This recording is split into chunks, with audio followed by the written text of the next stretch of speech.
നമ്മൾ എന്തൊക്കെ national award വാങ്ങിച്ചാലും എന്തൊക്കെ ഓസ്കാർ വാങ്ങിച്ചാലും ശരി, ജീവിതം ഒരു ICU തീരുന്ന ആ 3 വർഷത്തിൽ തീരുന്നേ ഉള്ളൂ.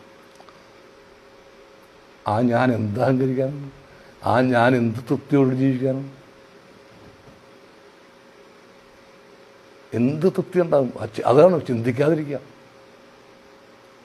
നന്മ ചെയ്യുക, ഒരാളെ ദ്രോഹിക്കാതിരിക്കുക. അത്ര ഞാൻ ചെയ്യുന്നുണ്ട്. എനിക്കിപ്പോൾ ഒരാളെ മാനസികമായിട്ട് ദ്രോഹിക്കാതിരിക്കുക, അതാണ് ജീവിതം എന്നെ പഠിപ്പിച്ച പാഠം. അതാണ്, ഇത്ര ഉള്ളൂ ജീവിതം. അപ്പോൾ ഇതൊരു ടൂർ വന്നേക്കണം. നമ്മൾ ഓട്ടോൻ്റെ കലറിൽ വെച്ചിട്ടില്ലേ, ഇവിടെ ഇത്ര നാൾ മുതൽ ഇത്ര നാൾ വരെ ഇവിടെ സന്ദർശിച്ചു, അത്രേ ഉള്ളൂ. ആ സന്ദർശനം ഗംഭീരമാക്കാം, ആളുകളെയൊക്കെ ഒന്ന് ചിരിപ്പിച്ച്. അതിന് ഞാൻ വിജയിച്ചിട്ടുണ്ട്. കുറേ ആളുകളെ